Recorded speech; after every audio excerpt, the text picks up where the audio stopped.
श्रीगणेशाय नमः. श्री सरस्वत्यै नमः. स जयति सिन्धुर्वदनदेवो यत्पादपङ्कजस्मरणं वासरमणिरिव तमसां राशीन्नाशयति विघ्नानां. प्रारंभी श्री गजाननाचे स्मरण केले असता सूर्योदय होताच ज्याप्रमाणे तिमिर समूहांचा नाश होतो त्याप्रमाणे सर्व विघ्नांचा नाश होतो. तो सिंधुर्वदनदेव उत्कर्ष पावत आहे.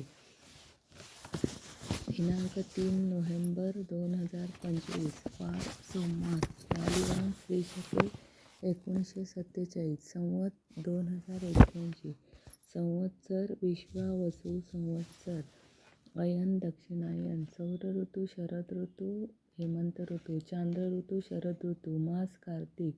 पक्ष शुक्ल पक्ष. तिथी त्रयोदशी तिथी रात्र 26:06 नंतर चतुर्दशी तिथी सुरू.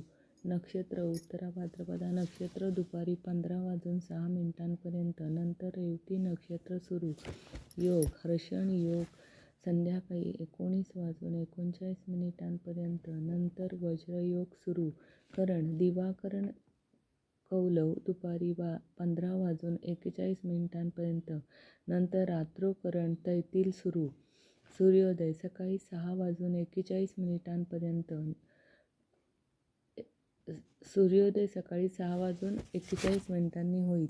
सूर्यास्त संध्याकाळी 18:03 होईल. रवी तुळ राशीत आहे. चंद्र मीन राशीत आहे. दिनविशेष शुभ दिवस दिनांक 4 नोव्हेंबर 2025 वार मंगळवार. शालिवान श्री शके 1947 संवत 2081 संवत्सर विश्वावसु संवत्सर अयन दक्षिणायन.